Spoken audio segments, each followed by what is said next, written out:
Hello, what's up guys? Today, ang i-share ko pala sa inyo is yung travel ko from Singapore to Philippines kasi magpapasko tayo sa Pilipinas.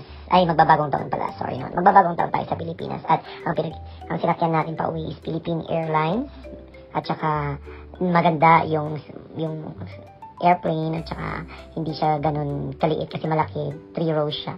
And then, ayun, mayroon tayong screen na pwede tayong manood at makinig ng music. At the same time, video ko pala siya kasi ang lawak ng space ko.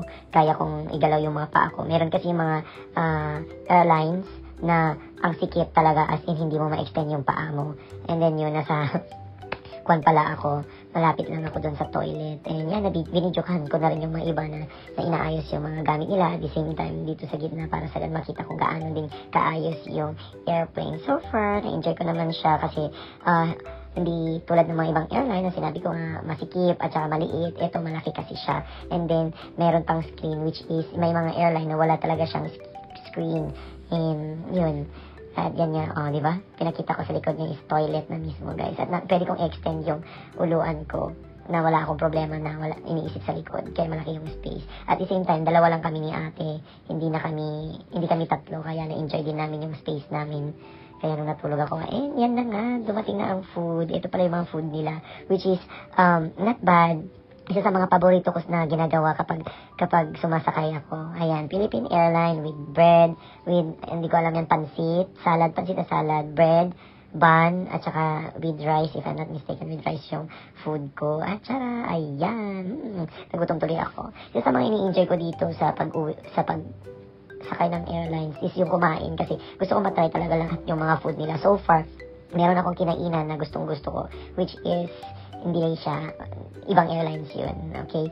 And ayan, syempre, pwede kang palang umorder ng beer dito, guys, beer and drinks, as long as bayad na talaga. If I'm not mistaken, nakadalawa ako dito na Asahi, if I'm not mistaken, ng beer. Free na kasi yan kasi nabayaran ko na. At syempre, pinakita ko din yung toilet ng airlines. Isa sa mga kwan ko dito is tignan yung toilet nila. May mga airlines na kompleto, may pabango, may toothpaste, may brush, nandyan na lahat. Pero this time, yun lang yung available dito sa Philippine Airlines. At saka tinignan ko, taba ko na pala. Ayan, nag-selfie-selfie tuloy ako dun sa loob ng airline. Wala lang, para lang ipakita din naman, sabi ka. At saka yun na nga, ayan, nakalapag na kami ng Pilipinas at ito na, mabilis ang galawan kasi syempre ayokong madelay kasi uuwi pa ako ng probinsya which is 12 hours yung biyahe ko. And ayun, hinintay ko yung bagahe ko. Nung nahintay ko na siya, dumiretso na ako kaagad. Buti na lang pala may Grab doon sa kwan. Meron akong data which is nakakrab ako with my roaming. And pag umuwi pala ako sa Pilipinas, tinatanggal ko lahat ng mga stickers ng mga maleta ko and yung itsura ko is talagang parang nasa probinsya din lang para sa hindi ako mahatak dyan. Sabi ganun. Nagpalit din ako ng mga damit dyan no, pag uwi na ako. Tapos ayan, nakasakay na ako ng Victory Liner pa uwi ng Tabuk City, Kalinga which is 12 hours. At saka syempre, ayan, wala kasing mga ibang pasahero kaya nahiga na lang ako talaga dun sa dulo which is December 25 yung biyahe ko pa uwi, guys. December 25. At yan, nakasakay na ako ng kulong-kulong pa uwi ng aming bahay.